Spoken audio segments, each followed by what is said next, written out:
जोहार। राष्ट्रीय आदिवासी अखबार दलित आदिवासी दुनिया की तरफ से मैं मुक्ति तिर्की आपसे बातचीत कर रहा हूं। हम लोग बात कर रहे हैं आदिवासियों के रोज़गार के विषय में। नौजवान जो आजकल रोज़गार की तलाश में इधर उधर भटक रहे हैं और उनको सलाह देने वाला कोई नहीं, मदद करने वाला कोई नहीं, ऐसी स्थिति में मैं इस कार्यक्रम के माध्यम से कहना चाहूँगा कि नौजवानों के रोज़गार के लिए और उनको सलाह देने के लिए आह्वान करता हूँ। हमारे जो अधिकारीगण रिटायर हो चुके हैं और उनके अनुभव का फ़ायदा हमारे समाज को मिलना चाहिए, उनके संपर्क का फ़ायदा मिलना चाहिए। इस वजह से मैं हमारे रिटायर्ड महानुभाव बड़े भाइयों से प्रार्थना करूँगा कि बेरोज़गार नौजवान साथियों को, नौजवान बच्चों को अवश्य मदद करें। जैसे कि हमारे बीच बहुत बड़े बड़े अधिकारी रह चुके हैं। मैं कई अधिकारियों को जानता हूं।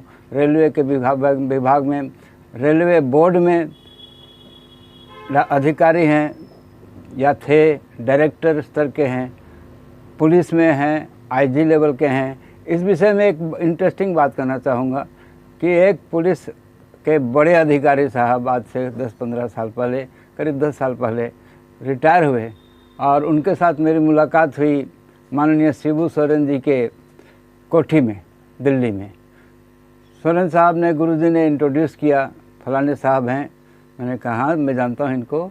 तो उन्होंने कहा कि मैंने पूछा कि साहब अब क्या करेंगे, अब रिटायर होने के बाद? आप बहुत बड़े अधिकारी थे, लायक अधिकारी थे, आप पर हमें गर्व है। उन्होंने कहा कि मैं रिटायर होने के बाद आदिवासी नौजवानों को जागरूक करूँगा, उनको सिखाऊंगा कि जैसे मैं पुलिस में था तो पुलिस की नौकरी के लिए क्या क्या ज़रूरी है, कैसे तैयारी करनी पड़ती है, ये सब चीज़ सिखाऊंगा। सौभाग्य से आज वही बड़े अधिकारी साहब झारखंड में बहुत बड़े मंत्री हैं और उनके जो अनुभव है उससे हम सभी को लाभ हो रहा है। उसी तरह हमारे दिलीप तिर्की साहब जो सांसद भी थे, उड़ीसा में उन्होंने ट्रेनिंग सेंटर खोल रखा है हॉकी का। वो हॉकी के इंडिया के कैप्टन रह चुके हैं और वो ट्रेनिंग दे रहे हैं। उसी तरह यहाँ पर सिक्किम में अभी रूलिंग पार्टी के कार्यकारी अध्यक्ष हैं वाईचुंग भूटिया साहब। ये भी इंडिया के फुटबॉल के कैप्टन रह चुके हैं, आदिवासी हैं और आदिवासी समाज के प्रति उनको प्रेम है।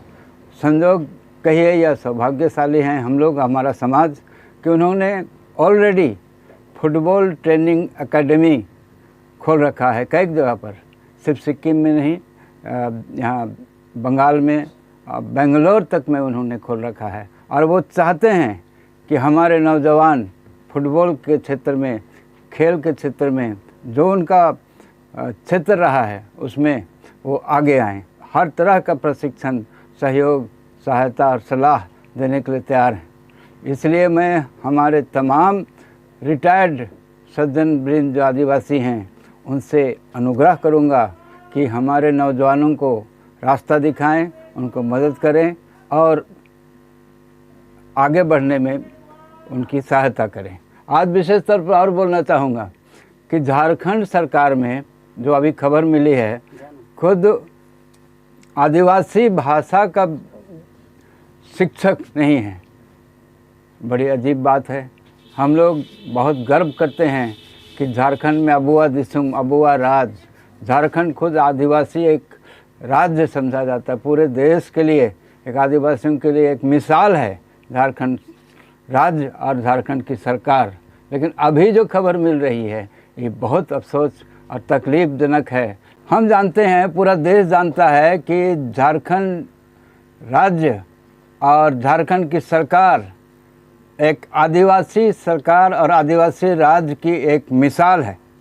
लेकिन खुद इसी आदिवासी राज्य में आदिवासी भाषाओं की पढ़ाई के लिए शिक्षक ही नहीं है, जबकि शिक्षक के अप्रूवल हो चुका है लेकिन शिक्षक है नहीं। अब किस किस भाषा में शिक्षक नहीं है, किस किस सब्जेक्ट में शिक्षक नहीं है, सुनिए। राज्य में कुल 510 +2 उच्च विद्यालय हैं इनमें जनजातीय व क्षेत्रीय भाषा की पढ़ाई के लिए नामांकन भी लिया जाता है, पर पढ़ाने के लिए शिक्षक नहीं है।